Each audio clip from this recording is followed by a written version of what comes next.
I don't believe that Matt Canada will be back. I believe that there will be significant change in the coming offseason, but I also believe that the 2022 season will have been, I'm about to say it, a success. Good morning to you. Good Friday morning. I'm Dejan Kovacevic of DK Pittsburgh Sports. This is Daily Shot of Steelers. It comes your way bright and early every weekday. If you're into hockey and or baseball, I also offer daily shots of Penguins and Pirates where you found this. The Steelers will take on the Browns Sunday at 1:02 p.m. at Acrisure Stadium. By every account, they've got something in the range of about a 30% chance of making the playoffs. They need two other things to occur in addition to beating Cleveland. And the fact that we are discussing this in week 18 is amazing. It's amazing and nothing short of that. Because this team was 2-6. This team was 3-7. This team did get its brains beaten out in Buffalo and in Philadelphia. Because this team did plummet to the bottom of pretty much every individual facet ranking along the way before rising up out of some of those. And while I am generally speaking not a proponent of patting someone on the back for digging out of self-dug holes, this one always felt kind of inevitable. You know, this hole, this particular hole. Given how very young this offense was going to be, given the very strong likelihood from the moment that Kenny Pickett was drafted that A, he wasn't going to start the season at quarterback, and B, that he was going to be the quarterback at some point during the season. I'm pretty sure that we all felt strongly about those two things. Whether we agreed with them or not, we saw them as the most likely scenarios. Mitch Trubisky was going to start the season out. Kenny was going to take his job at some point. That in and of itself is not a scenario that's conducive to getting off to some awesome start. It just isn't. Especially not when you add into it an entirely new offensive line, second-year running back, young wide receivers, second-year tight end, and then, oh, by the way, nobody ever mentions this anymore, but it did happen, TJ Watt missing almost all of the first half of the season. So you can take 2-6 and 3-7, however it is that you'd want to break that down, and compartmentalize it and say there were real things that fed into that. But what's happened since then? That's a little different. What can you expect at Point Park University in downtown Pittsburgh? Respect, rigor, relevance. That's the Point Park Pledge. You'll be treated with respect while being challenged and supported academically to graduate with career-ready, relevant skills. Visit pointpark.edu to learn more. Look, it's also reasonable to acknowledge, and fair to acknowledge, because you want to get an accurate picture across the board, that the schedule got a lot lighter in the second half. You didn't see the Falcons and the Panthers and so forth in the first half. But I'll counter that by saying that in that first half, in that 2-6 start, you had some pretty dumpy losses, you know? The Jets won, the Patriots won, I thought really stunk. And a lot of what happened in those couple of losses and maybe another loss or two in there was directly attributable to everything that I've been talking about here. If this Steelers team, the one we're watching right now, the one we've watched for the past month and a half, were to go back in time and face those Jets, those Patriots, and a couple other teams along the way, yeah, you see where I'm going here? You know why? Because this team has gotten better. You've heard nothing from me more often over the course of really this past calendar year than that these Steelers need to just get better.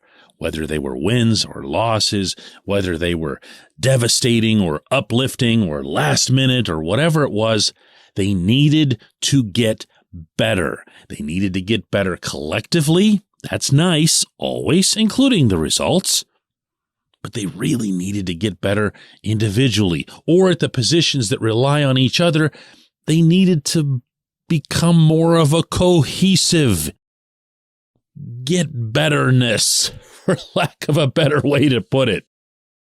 And they aren't there yet. I'm not deluding myself. I would hope no one else is when they watch this team right now and think, yep, that's pretty much it. That's a finished product. Or even that they're a player or two away or a draft pick or two away. They're not. They're not. There's work ahead. But the group that's right in front of us that was staring at 2-6 and had everyone around them talking about high draft picks, possibly even tanking and whatever else, that group has gotten better. Those individuals have gotten better with very, very few exceptions, and I'm talking about the Devin Bushes and so forth. For the most part, for the overwhelming majority of this roster, the players have gotten better.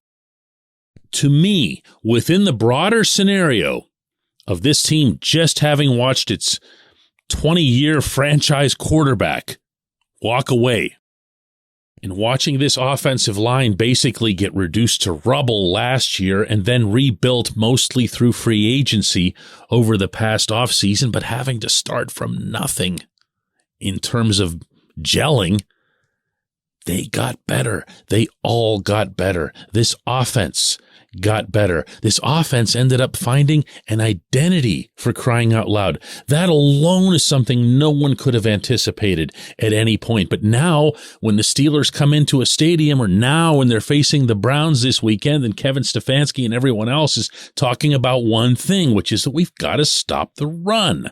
That would have elicited legitimate and worthwhile laughter as recently as a month and a half ago. But look at the numbers. Look at the performance. Oh, and by the way, look at some of the defenses. The Steelers have done that too. Look at the diversity of the running game. Look at the fact that it's not just Najee Harris, but that it's Jaylen Warren, and that it's the entire offensive line, the tight ends, and the wide receivers. By the way, one of the things I really appreciated about watching the Baltimore game a second time on film, the wide receivers blocking with gusto, Deontay Johnson and George Pickens in particular. They have an identity, and they've gotten better, and that's probably more than you could have hoped for in 2022. When we come back, J1Q.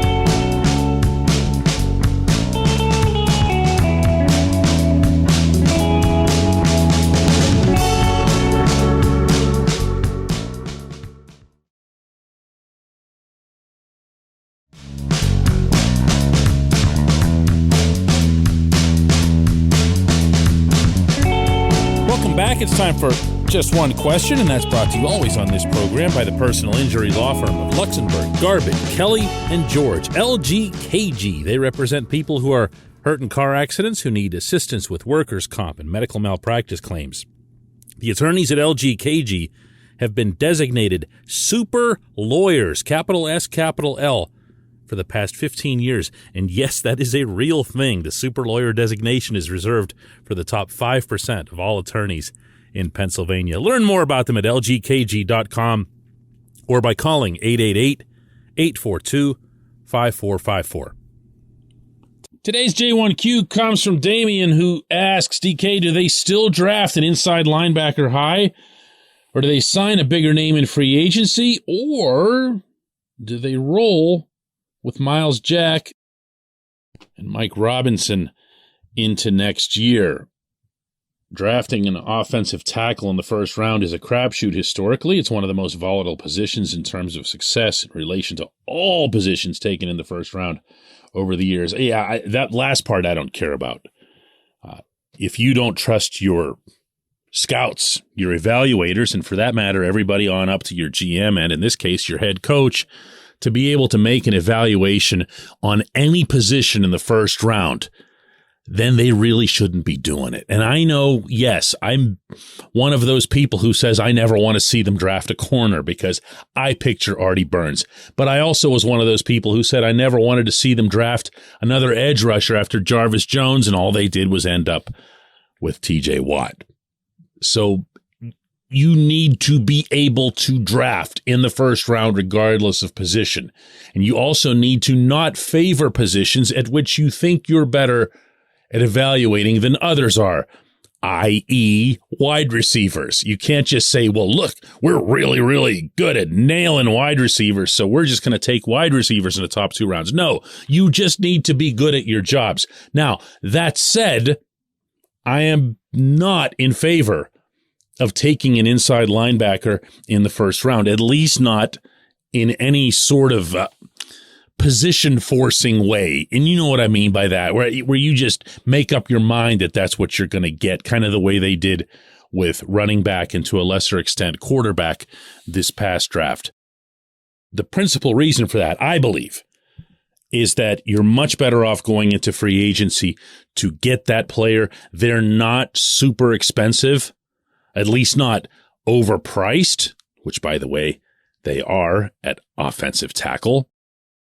And also, realistically here, if you're looking at the relative age of the defensive side of the football for the Steelers, you're going to need somebody who can come in and call signals and who can really take charge. You know what I mean? That's not going to be something that you can trust to a youngster unless they are of some extraordinary pedigree the way Ryan Shazier was. Ryan could just walk right onto the field at St. Vincent College and take over a defense. He just had that makeup to him. In addition to the athleticism and everything else, I hope everyone remembers that a big part of what made him so special on the field was that he was in charge and mature beyond his years. That is rare air to find in an NFL draft, and then to have that player just out there performing that way the following season. So my feeling is that I would go hard at inside linebacker in free agency. I would still look at left tackle in the draft. And if that left tackle doesn't work out, you can move that individual to some other space on the line. It's not going to be a wasted pick unless they're a total injury bust or something like that. So I wouldn't worry about that sort of thing either. But let's not pretend there isn't another decision to be made on that same area, and that's Myles Jack himself. He's going up to $11 million next year. He might not play again this weekend, although he sounded at least a little bit guardedly optimistic about the groin issue yesterday. He also said that it kind of comes and goes in practice, that it's not a real linear recovery.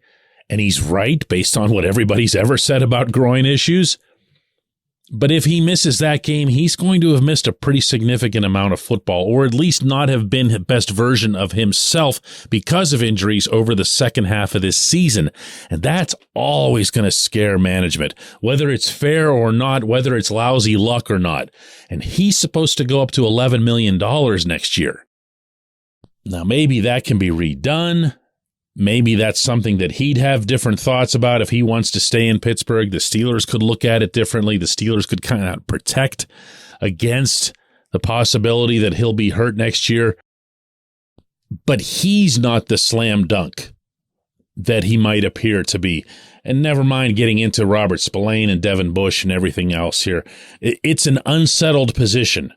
But as we saw with the O-line this past summer, the safest way to attack an unsettled position is to just go and spend a bunch of money in free agency, and the Steelers have that capability in the coming offseason. I appreciate the question. I appreciate everyone listening to Daily Shot of Steelers today and all week long. We'll be back with another one of these Monday.